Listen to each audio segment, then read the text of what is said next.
이 본문은요, 예수님께서 예루살렘에 입성하신 고난주간에 3일째 있던 일입니다. 첫 번째가 예루살렘 입성하신 것이 첫째 날이고요. 둘째 날은 성전을 저주하고 심판하신 사건이고, 오늘 논쟁하는 것이 오늘 세 번째 날인데, 오늘 세 번째에 있었던 일들은 꽤 많습니다. 학자들에 따라 구분이 다른데요. 4개도 되고 5개도 되는 논쟁을 합니다.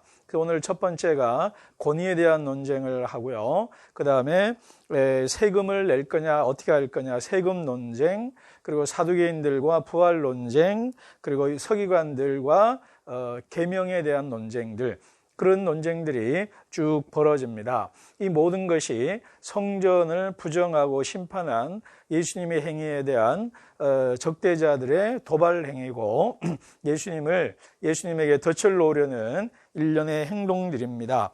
자, 이 대목을 오늘 이해하시기 위해서는 어찌됐든 성전 정화 사건에 대한, 또 성전 심판 사건에 대한 반대자들의 응대이다. 이런 것을 좀 이해하고 보시면 되겠고요. 먼저 바로 그냥 들어가도록 하겠습니다. 자, 이 부분에 있어서 제사장 입장에서 먼저 좀 봐야 될 것 같아요. 당신이 무슨 권한으로 이런 일을 합니까? 라고 묻는 이들 제사장들 입장에서 본다면, 첫 번째는 이 본문에 나오지는 않습니다만 충분히 추정할 수 있는 것이 뭐냐면, 너는 공적인, 제도적인 자격증이 없는 사람이다라는 거죠. 그러니까 이미 앞에서 예수를 미쳤다 그러고 바알세불에게 집힌 거다라고 하는 일련의 맥락의 이면에 요한복음에 나옵니다만, 네가 나이가 많지 않다, 이런 얘기도 나오죠. 그러니까 예수님에게 공적인 라이센스를 안 갖고 있다라는 거예요. 공적인 라이센스도 없는 것이 성전을 심판한다, 저주한다, 이런 말과 이런 일련의 퍼포먼스를 행하는 것이 이들 눈에는 거스르는 거고, 그런 자격증 없는 것을 지금 비난하고 있는 거죠. 요즘 우리 한국 사회에 유행하는 말로 한다면 예수님은 그러니까 듣보잡인 거죠. 그러니까 이런 사람의 행위에 대해서 기존 질서와 체제 속에서 기득권을 누리고 안정을 누리던 사람들은 상당한 거부감, 반발심을 갖게 되죠. 이와 관련해서 약간 좀 빗나간 얘기인데요. 그래서 예수님을 이해하기 위해서 좀 얘기한다면, 흔히 말하는 4대 성인 중에서 예수님이 가장 비천하고 미천한 그런 출신이고 직업군입니다. 부처는 왕의 아들로 태어났죠. 근데 이제 소크라테스는 자유인이었고요. 예수랑 가장 비교될 만한 게 공자인데, 공자는 야바여 나왔다 이래가지고 그 해석이 많이 있습니다만, 어쨌든 좀 비천한 직업의 출신이고요. 그리고 어렸을 때부터 가난했고 해서 안 해본 일이 없다. 그래서 내가 이런 일들을 잘한다라고 공자가 그런 말을 하죠. 그런데 아주 또 재밌는 사건은요, 이 나머지는요, 소크라테스도 그렇고 특히 공자가 그런데요, 누구를 주로 많이 만나러 다니냐 하면은 왕과 제후들을 만나러 다녀요. 그들을 통해서 춘추 시대에서 전국 시대로 넘어가는 이 전쟁과 전란의 시대를 종식시키려고 해요. 근데 예수님은 지도자들, 왕이나 제후들을 찾아다닌 적은 없어요. 늘 누구를 찾아다니냐면 백성들을 찾아다니고요. 이방 세리, 죄인 창기, 아픈 자, 죽은 자, 귀신 들린 자를 찾아다녔다는 거예요. 이것이 예수님이 하나님 나라가 얼마나 민중적이고 백성이고 국민이 우선인지, 시민이 우선인지를 또한 보여주는, 이 세상을 바꾸는 것이 왕이나 권력자를 통해서 세상을 바꾸는 것이 아니고 소위 백성 아래로부터의 진정한 혁명, 업사이드 다운, 그러니까 가치 전도적인 아래가 위가 되는 새로운 세상을, 완벽하게 새로운 세상을 꿈꾸셨던 분이라는 겁니다. 그러니까 그런 분이기 때문에 기존에 공부 좀 했고 돈 좀 있고 학맥, 인맥, 혈연, 지연, 인연으로 똘똘 뭉쳐있는 사람들에게 예수는 정말 눈에 거슬리는 가시 같은, 제거하고 싶은 사람이죠. 이제 그걸 건드리는 겁니다. 그리고 또 하나, 일단은 인간적인 것이고요. 또 하나는 이 성전과 관련된 겁니다. 그러면 성전은 하나님의 집이란 말이에요. 하나님의 집이라면 이 성전을 부정하고 심판하는 사람은 둘 중 하나입니다. 성전의 주인이거나 아니면 미치광이거나. 그렇잖아요. 이 하나님의 집이란 말이에요. 당시 이스라엘에서 성전이 갖고 있는 중요성 엄청나잖아요. 근데 그 성전을 부정한다, 심판한다, 넌 누구냐 이 말이에요. 둘 중 하나겠죠. 하나님이시거나 성전의 주인이신 하나님이시거나 아니면 정말 완전한 미치광이고 또라이거나, 그렇죠? 이거는 악한 사람이거나 정말 하나님이거나 둘 중 하나지 중간의 옵션이 그렇게 없어요. 그러니까 너 진짜 아니면 가짜다 이 말이에요. 도 아니면 뭐다 이 말입니다. 그렇기 때문에 도면은 진짜 예수님이 하나님이시면 믿어야 되는 거고 아니면 거부해야 되겠죠. 죽여야 되겠죠. 근데 이제 이들이 요 앞부분에도 보면 예수를 죽이려고 모의했다는 걸로 봤을 때 이들은 예수를 하나님의 아들로 인정하기 싫고 죽이고 싶어 했던 거죠. 자, 그러니까 근데 일단은 우리가 상식 추출한 게 뭐냐면 예수님이 지금까지 했던 모든 일련의 행위들을 봤을 때 미치광이거나 악한 사람은 아니라는 것은 분명하잖아요. 그러니까 예수님을 하나님의 아들로 인정하기 싫은 거죠. 그러니까 자기들이 기존의 혈연, 학맥, 인맥, 지연으로는 안 들어오는 사람이고 자기네 기득권들, 성전에서 누리던 유익을, 이권을 빼앗아가려고 하는 예수가 싫은 거죠. 그래서 부정하려고 하는 겁니다. 그래서 너 어디서 왔냐? 너 어디 출신이냐? 이걸 따지는 거죠. 그러니까 예수님께서 어떻게 대답을 합니까? 요한의 침례, 요한의 세례를 묻잖아요. 그러면 여기에서 중요한 게 뭐냐면 질문으로 받아요. 이거는 당시 랍비들뿐 아니라 이게 토론술의 아주 중요한 기술이죠. 질문으로 맞받아치는 거는 아주 중요한 토론 기술입니다. 그래서 예수님이 침례 요한을 얘기를 한 게 뭐냐면 첫 번째, 요한도 사실은 듣보잡이죠. 그러니까 기존의 중앙이 아닌 변방 출신이고요. 예수님보다는 좀 낫긴 하지만 그래도 변방 출신이고요. 그 아웃사이더란 말입니다. 그리고 또한 예수님과 요한의 길을 앞에서 몇 번 말씀드렸는데요.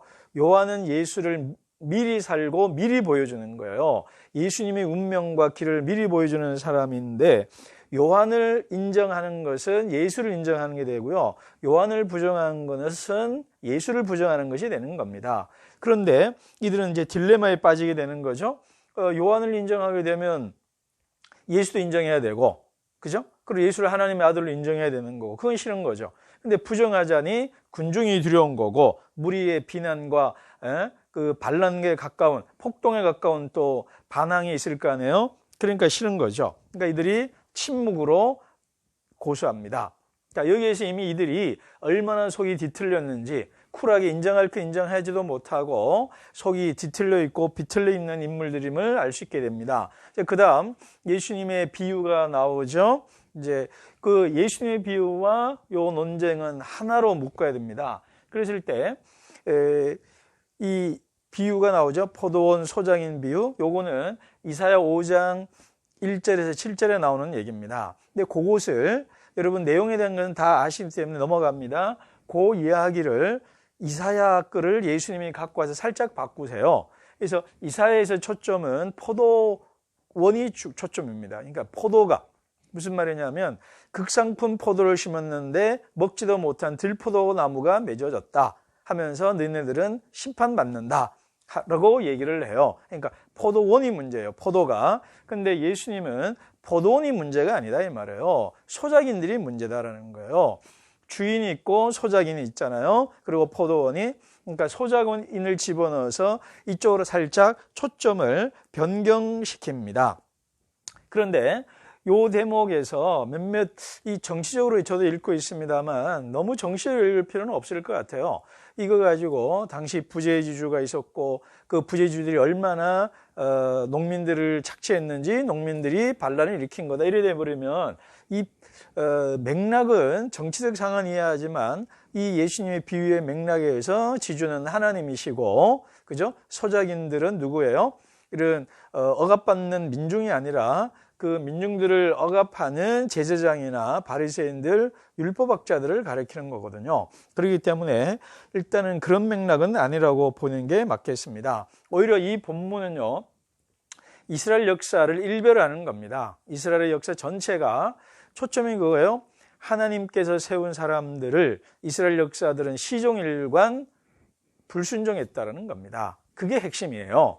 자, 근데 이것이 이제 구약 성경에 보면요, 예언자들 얘기 쭉 나오는데 저는 사도행전 7장에 스데반 설교를 좀 얘기를 들고 싶어요. 스데반이 결국은 성전에서 그 설교하고 돌에 맞아 죽거든요. 그런데 거기에서 보면요, 요셉을 시기했고 모세를 누가 너를 우리의 재판관으로 세웠냐고 거부했고, 그런 얘기가 계속 나와요. 그러니까 이스라엘 역사를 쭉 훑으면서 이스라엘 백성들이 계속 하나님이 세운 사람을 부정했고 의인들을 죽였다는 얘기를 하고요. 맨 마지막 7장 51절, 사도행전 7장 52절에서 뭐라 그러냐면 너희들이 박해하지 않은 예언자가 어디 있냐? 그러면서 의인을 죽였다. 그 의인 중에 대표자가 예수다. 이런 얘기를 스데반이 해요. 그러자 성전에 있던 사람들이 이 스데반을 죽이게 되는 거죠. 사실 그것과 예수님의 비유가 일맥상통합니다. 그러니까 너희들이 지금까지 한 일은 순종하는 것이 아니라